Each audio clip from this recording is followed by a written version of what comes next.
और जिन लोगों ने इससे पहले के पार्ट नहीं देखे वो पहले उन्हें चेक कर लो और बाकी के लोग कंटिन्यू करेंगे। लास्ट टाइम हमने देखा कि नारुतो वापस से हॉस्पिटल में पहुंच जाता है और इस बार वो फिर से कोमा में है, जहाँ पर वो अपने क्लोन्स की मेमोरीज देख रहा है। जैसे ही उसकी उस अंधेरे में आँख खुली वो बोला, मैं कहा हूँ? नारुतो एक अजीब सी ब्लैक मिस्ट के बीच भटक रहा था। वहाँ पर धुआं एक स्पेसिफिक डायरेक्शन में फ्लो कर रहा था, तो उसने सोचा चलो देखते हैं कहाँ ले आता है। जैसे ही मिस्ट क्लियर हुई सामने एक बड़ी सी स्क्रीन जैसी विंडो थी जिस पर उसकी मेमोरीज प्ले हो रही थी, उसके क्लोन्स की मेमोरीज। नारुतो उज़ुमाकी जो अभी कोमा में पड़ा था वो अपने ही क्लोन की फुटेजेस देख रहा था। उस विंडो के थ्रू उसने देखा कि उसके क्लोन्स गांव वालों की हेल्प कर रहे हैं, वहाँ पर खेती बाड़ी चल रही है, वो आपस में काम बांट रहे हैं, सब कुछ एकदम नॉर्मल था जैसे कोई नॉर्मल सा डी रैंक मिशन हो। पर तभी एक ऐसी मेमोरी फ्लैश हुई जिसने नारुतो का पूरा ध्यान खींच लिया। उसमें था नागटो। ये उस क्लोन की मेमोरी थी जो हिडन रेन विलेज गया था। हांजो की लंका लगाने के लिए क्लोन अकेला घूम रहा था, तभी 3 लोगों से घेर लेते हैं जिनके पास थे काले clocks with red linings,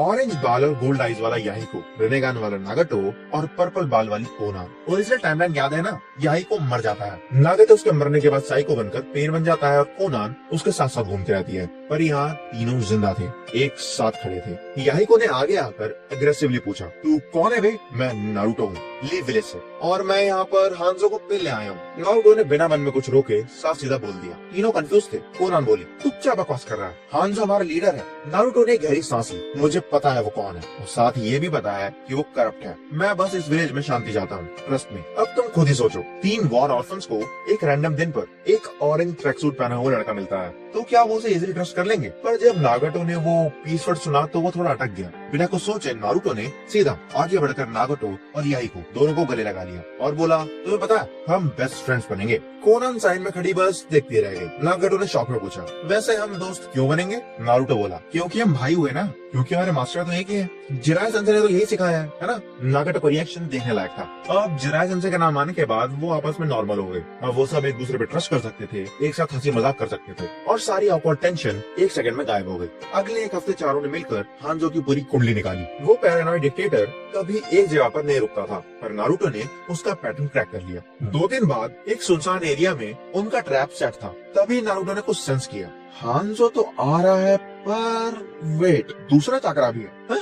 डांजो? Naruto का दिमाग एकदम गर्म हो गया, ये बुड्ढा यहाँ भी आ गया, अब ये कौन सी चाल चल रहा है? याहिको ने उसे शांत किया, फोकस नारुतो, पहले हांजो को पेलते हैं फिर बाद में देखते हैं क्या करना है। जैसे ही हांजो अंदर आया, नारुतो ने कुरामा चाकरा यूज किया। एकदम फ्लैश की स्पीड से उसने छलांग मारी और उस लेजेंडरी शिनोबी हांजो को काम तमाम कर सीधा नागटो, याहिको और कोनान के पैरों में दे मारा। Original Akatsuki versus Hanzo. Naruto अपना काम करके चुपचाप गुफा के एंट्रेंस पर खड़ा हो गया और उन तीनों को मिल करके अपना रिवेंज लेने दिया। जब उन तीनों ने हांजो का चैप्टर हमेशा के लिए क्लोज कर दिया तो चारों बाहर आए और सीन देखो, बारिश रुक चुकी थी। रेन विलेज का 24/7 रोने वाला आसमान आज फाइनली क्लियर और नीला था। वहाँ पर एक बड़ा सा रेनबो निकला था। नारुतो ने ऊपर आसमान में देखते हुए कहा, पीस पॉसिबल है। ये रेनबो उसका प्रूफ था। अब नारुतो का मिशन कंप्लीट हो गया और वो वहाँ से निकलने के लिए तैयार था। जब उसने ये बताया तो कोनान का फेस थोड़ा सा उतर गया। नारुतो ने स्माइल दी। वो बोला, दुनिया में ऐसे और भी कलेश हैं जो मुझे ठीक करने हैं, पर जब भी कोई दिक्कत हो तो मुझे बुला लेना, मैं तुम्हारा दोस्त हूँ और हमेशा तुम्हारे बुलाने पर आऊंगा। याहिको ने भी उससे वार्मली हाथ मिलाया और नागटो ने एक स्माइल दी। ओरिजिनल स्टोरी का सबसे डिप्रेसिंग पार्ट नारुतो ने सिर्फ एक क्लोन और थोड़ी सी दोस्ती से फिक्स कर दिया था। तभी उस विंडो की स्क्रीन पर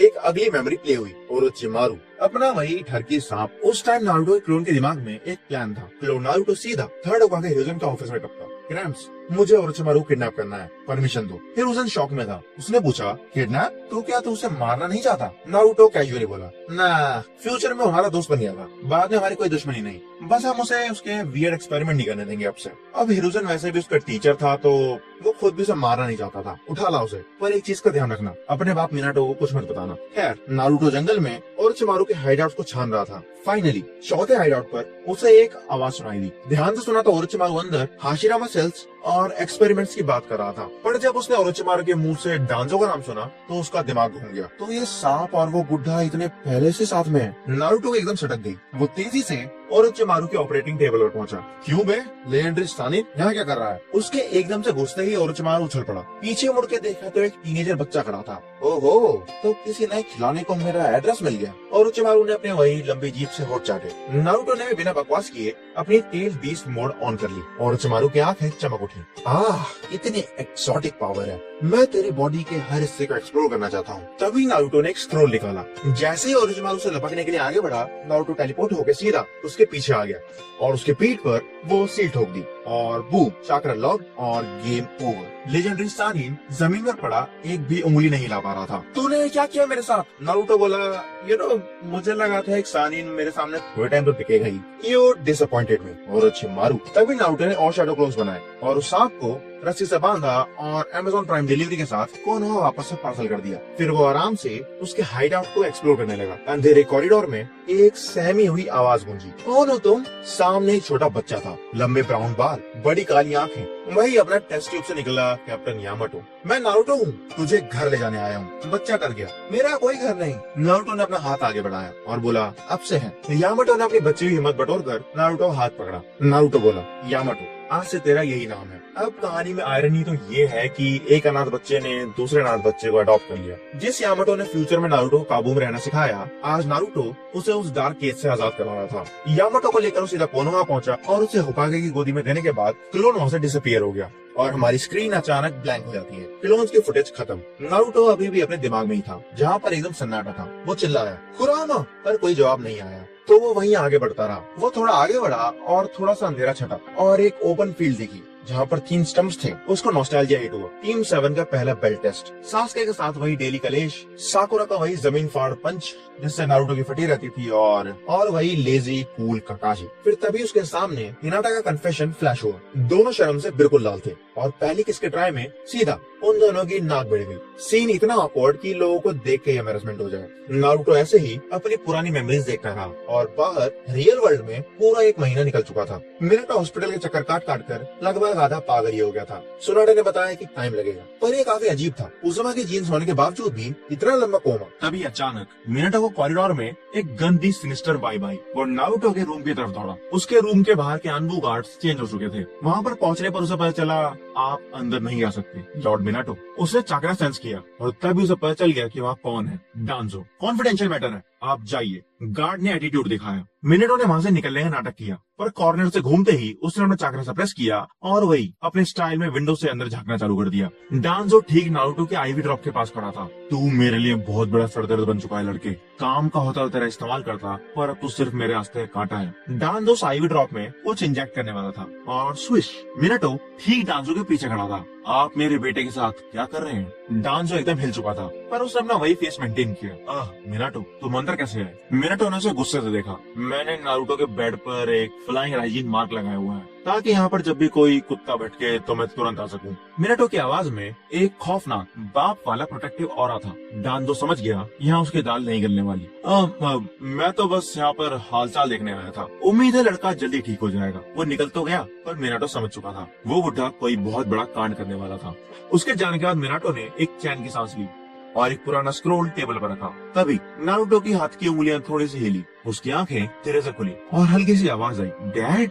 मिनाटो खुशी से उछल पड़ा। नारुतो, तुम होश में आ गए? नारुतो ने थोड़ा सा खांसा। हाँ, मैं ठीक हूँ, बस 5 मिनट और सोने दो। और तभी नारुतो ने करवट बदली और वापस से सो गया। मतलब उसका बाप पिछले 1 महीने से उसके पीछे पागल है और बंदा कोमा से उठ के वापस से सो गया। उधर बाहर डांजो किसी मिस्टीरियस बंदे से बात कर रहा था। वो बोला, मिनाटो कुछ ज्यादा ही एक्टिव हो गया है, एक काम करो, लड़के पर नजर रखो, वो आगे जाकर बहुत बड़ी प्रॉब्लम बनेगा। उस कैरेक्टर की शक्ल तो तुम्हें नहीं दिखेगी क्योंकि वो पार्ट 7 के लिए है, पर उस कैरेक्टर की आवाज कुछ जानी पहचानी थी। नारुतो अपने माइंड स्टेप में वापस उठा। कुरामा, तो फाइनली नींद पूरी हो गई छोटू। कुरामा की आवाज में एक राहत थी, पर हमारा फॉक्स थोड़ा सा एटीट्यूड तो दिखाएगा ही ना। तो नारुतो ने पूछा, सच बता, मिस किया ना? कुरामा चीखा। मैं क्यों एक अनोइंग ब्राइड को मिस करने लगा? नारुतो हंसने लगा। तू कभी सीधे बात नहीं कर सकता है ना? पर कुरामा शुक्रिया। फॉक्स अचानक चुप हो गया। तू हमेशा मेरी जान बचाता है। तेरे चाकरा हिली की वजह से आज मैं जिंदा हूँ। तू मेरा सबसे अच्छा दोस्त है। कुरामा ने अपनी बड़ी सी नाक आगे की और हल्के से नारुतो के गाल पर रब की। असल में नारुतो, तू हम सब टेल बीस का अकेला सच्चा दोस्त है। याद करो,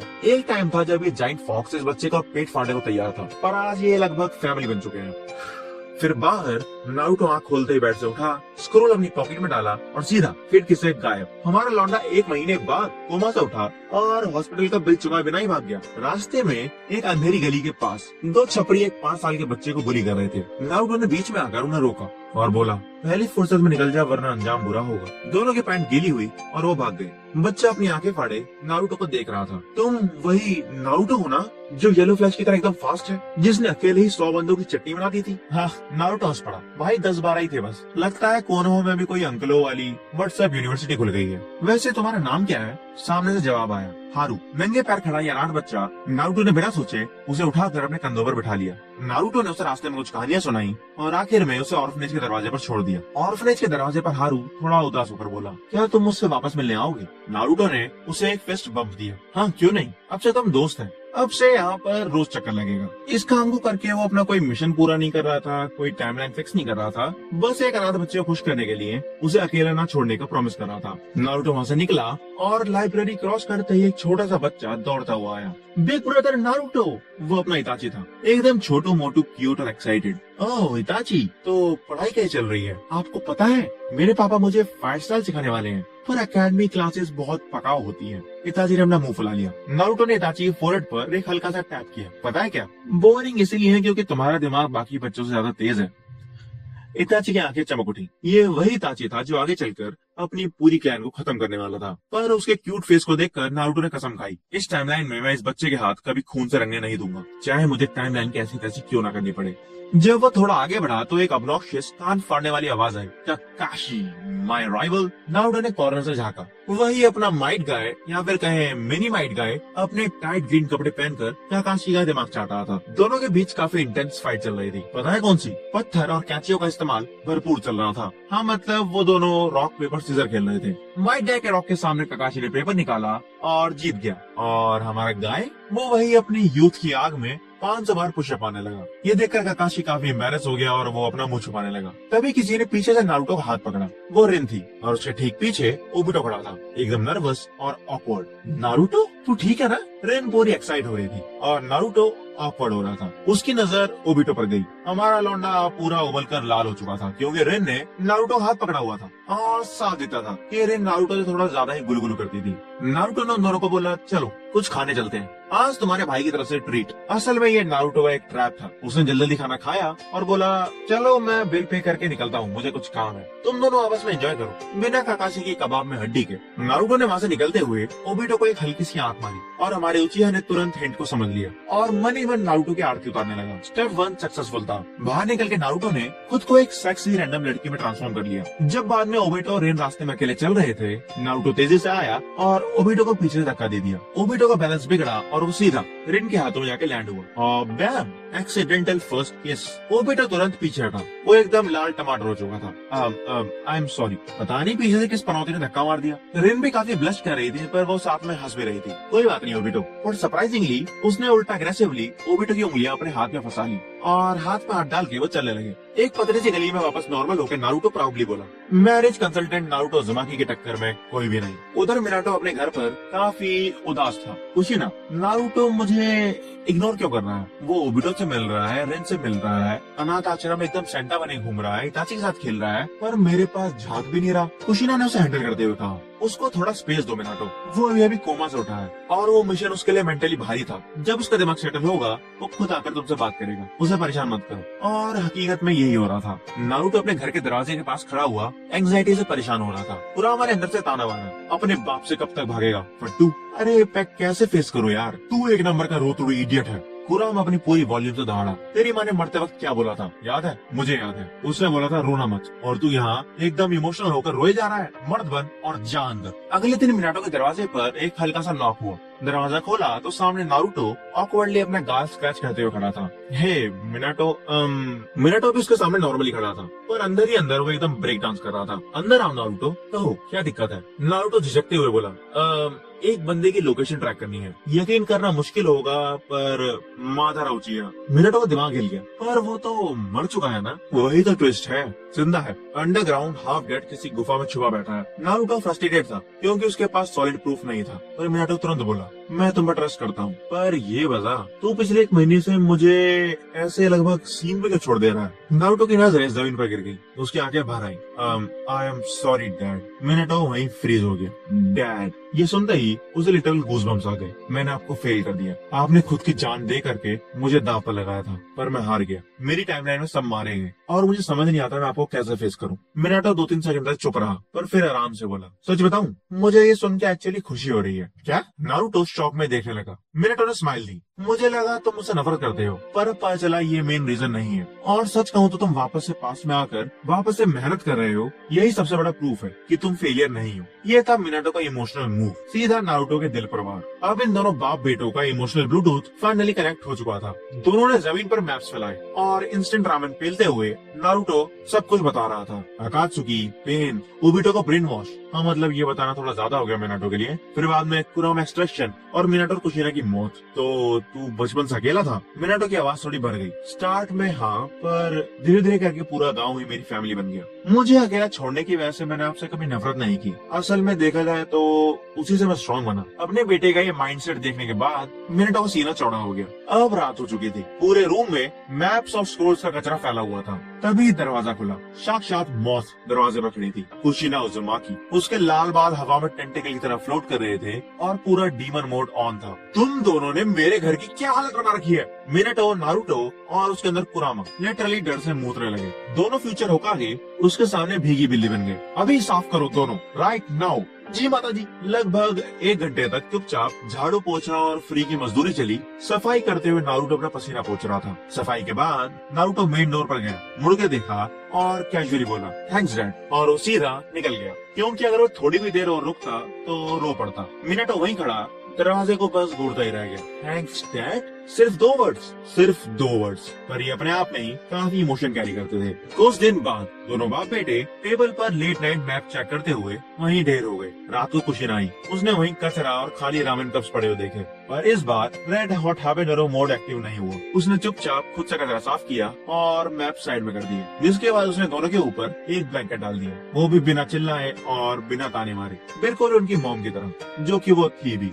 सुबह उठे तो दोनों ने नोटिस किया, ये ब्लैंकेट कहाँ से आया? नारुतो अपनी आंखें मलते हुए उठा। लगता है कुशिना की तरफ से सजाए मौत पोस्टपोन हो चुकी है। मिनाटो मुस्कुराया। थोड़ी देर बाद सुबह ट्रेनिंग ग्राउंड पर नारुतो एकदम साधु बनकर ध्यान लगा रहा था। उसकी आंखों के आसपास ऑरेंज मार्क्स थे और सर पर चिड़िया बैठी हुई थी। Perfect toad sage mode. पर काकाशी वहां टपका। वो बोला, ये गवार जहाँ देखो वहीं सो जाता है, देखो बैठे बैठे सो गया। मिनाटो हंसा, अरे वो सेज मोड में है, नेचर एनर्जी को गैदर कर रहा है। ओबिटो इम्प्रेस होकर पूछा, सेंसे क्या ये आपसे भी ज्यादा कूल है? मिनाटो चिल होके बोला, रॉ पावर में हाँ, पर दिमाग से थोड़ा सा लल्लू है। तभी नारुतो बोला, अरे मैं सुन रहा हूँ, पता है ना। फिर थोड़ी देर बाद शुरू हुआ लेजेंडरी बेल्ट टेस्ट, पर इस बार बेल्ट नारुतो के पास थी और काकाशी वही अपने क्लासिक तरीके से स्नीक कर रहा था। पर नारुतो ने भी अपनी वही गॉड लेवल टेलीपोर्टेशन दिखाई और सीधा काकाशी के पीछे आया। और पीछे आने के बाद तुम्हें पता है उसने क्या किया? अपना बदला लिया। Leave village secret finger jutsu, 1000 year of death, और बैम, काकाशी का पूरा सिस्टम मिल गया और वो उड़ता हुआ नदी में जा गिरा। उसकी बची कुची कूलनेस का फालूदा बन चुका था। ओबिटो ने डिस्ट्रैक्शन का फायदा उठाया, पर वो भी औंधे मुंह गिरा। पता नहीं ये वाला उचिया कूल क्यों नहीं है। शाम तक किसी के हाथ बैल नहीं लगी, पर मिनाटो ने तब भी उन्हें पास कर दिया। क्यों? क्योंकि नारुतो लगभग गॉडी था। शाम को घर वापस आकर दोनों ने फिर से मैप्स घूरे। अचानक मिनाटो उछल पड़ा, मिल गया, मिल गया।